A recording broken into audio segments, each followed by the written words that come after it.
धन्यवाद। मेरे से पहले गुजर साहब ने जो बोला, मुझे लगता है उसके बहुत विषय वो मेरे वाले ही बोल गए, ये कई बातें जो मैंने कहनी थी। असल में तो प्राकृतिक कृषि के लोग एक ही जैसा सोचते हैं, थोड़ा सा अंतर होता है, अपनी अपनी भाव भंगिमा का मूल विषय एक ही रहता है। ये मेरा सौभाग्य है कि डॉक्टर A.K. यादव जी भी यहाँ बैठे हैं, आज उनके सामने बोलने का अवसर मिल रहा है। मैं जिस विषय पे बोलने वाला वो है मिलेट्स, यानी कि मूल अनाज। आम भाषा में हमने पिछले कुछ सालों में उनको मोटे अनाज कहना शुरू कर दिया है।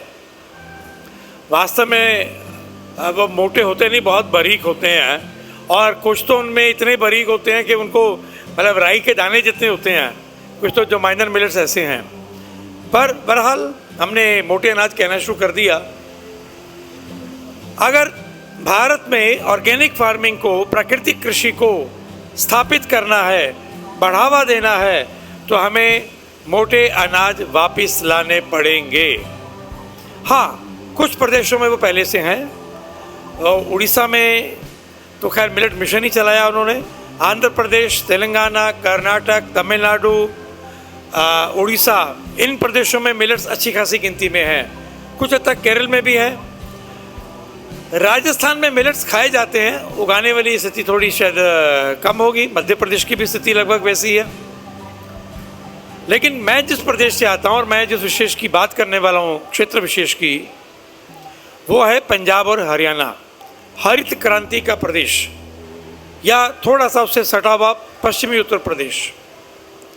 हमने यहाँ फूड सिक्योरिटी के नाम पे धान और गेहूँ, ऐसा एक जिसको कहा जाए रिडक्शनिस्ट, छोटा करने वाला एक कल्पना बनाई फूड सिक्योरिटी की, कि फूड सिक्योरिटी का मतलब है सिर्फ गेहूं और चावल।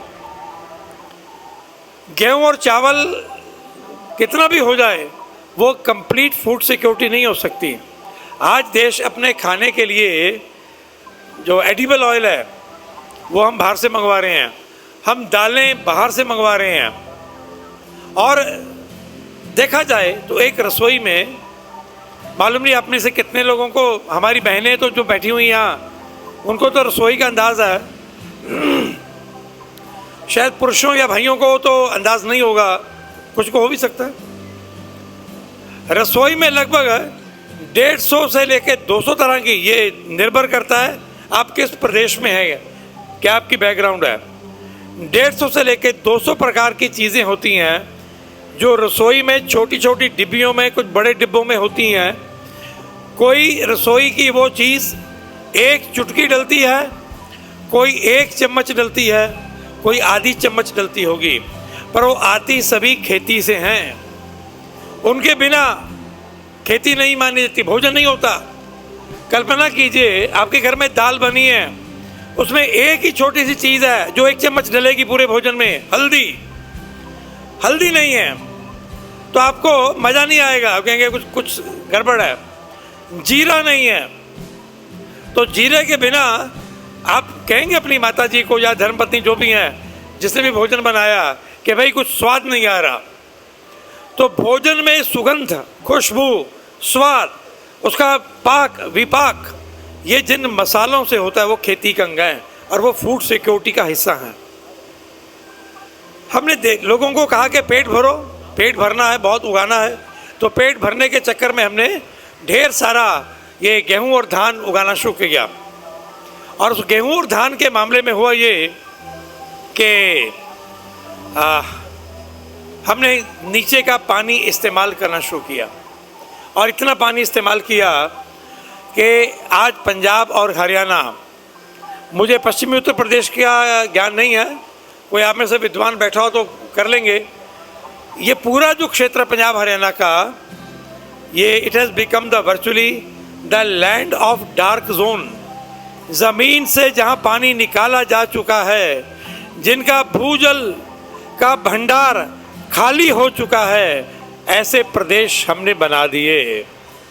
और वो बनाया, हमने इतना यूरिया DAP डाला कि वो यूरिया डीएपी आज वहाँ से वो चला गया आपके भूजल में, वो गया आपकी भोजन की श्रृंखला में, और वो भोजन की श्रृंखला से गया आपके खून में।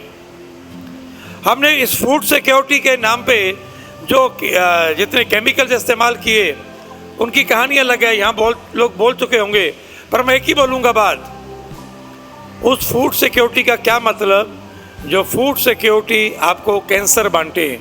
उस फूड सिक्योरिटी के मॉडल का क्या मतलब जो फूड सिक्योरिटी आपके खून में पेस्टिसाइड तोड़ने के लिए मजबूर कर दे? माँ के दूध में, ब्रेस्ट मिल्क में अगर पेस्टिसाइड्स हैं, अगर प्लेसेंटा में, नाड़ू में, गर्भनाल में पेस्टिसाइड्स हैं, तो वो बताते हैं कि ये फूड सिक्योरिटी का मॉडल कितना गड़बड़ था।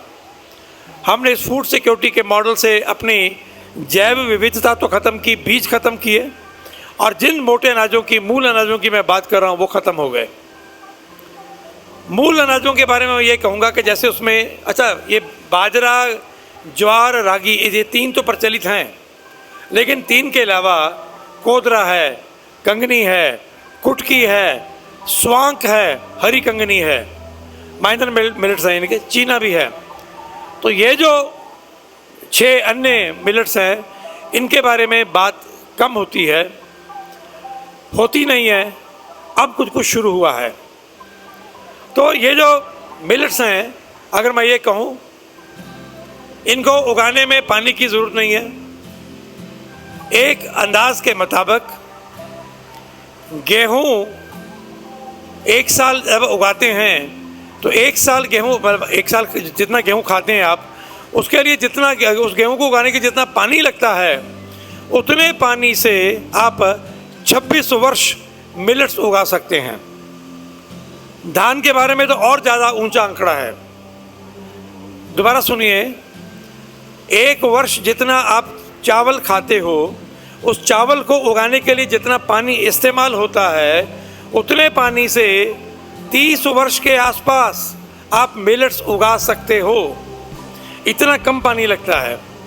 उसको यूरिया डीएपी लगता नहीं, कीड़ा उसको पड़ता नहीं, और पोस्ट हार्वेस्ट भी उसको कीड़ा नहीं लगता। और खाने के बाद मैं ये कहूँ कि यहाँ जितने लोग बैठे हैं, कईयों के वो टम्मी होगी आजकल, क्या उसको हिंदी में क्या कहते हैं, लोगों का पेट बाहर निकला हुआ है, मोटे मोटे लोग हो रहे हैं, बेडॉल हो रहे हैं। हम पंजाबी में तो गोगड़ कहते हैं उसको, हिंदी में क्या कहते हैं, तोंद। तो तोंद निकली हुई है लोगों की। तो ये गेहूं की तोंद है। आप गेहूं खाए जाओगे तो ये गेहूं की तोंद है। बड़े बड़े थुलथुले लोग होते जा रहे हैं। मिलेट्स खाएंगे तो ये तोंद तो पहली बात गायब हो जाएगी, पहली बात। दूसरी बात, ये जो जिसको कहा जाए ब्लड प्रेशर है, शुगर है, या जोड़ों के दर्द हैं, हार्मोनल डिसबैलेंस है, ये तमाम चीज़ें मिलेट्स खाने से ठीक होती हैं, तमाम बीमारियां दूर होती हैं।